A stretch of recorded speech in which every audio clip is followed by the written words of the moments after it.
Jesus disse que a casa construída sobre a rocha, ela permanece, mas a construída sobre a areia, ela cai. A diferença não está na tempestade, está na decisão onde construir.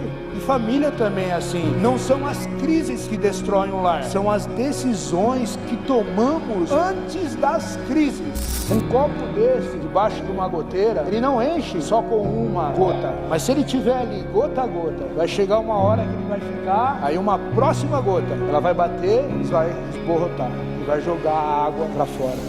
Vocês entendem isso? Então que a nossa casa esteja guardada e protegida pelo Senhor, que a nossa mente esteja guardada e protegida pelo Senhor, e que as nossas decisões diárias sejam pautadas pelo Espírito Santo de Deus, em nome de Jesus, amém?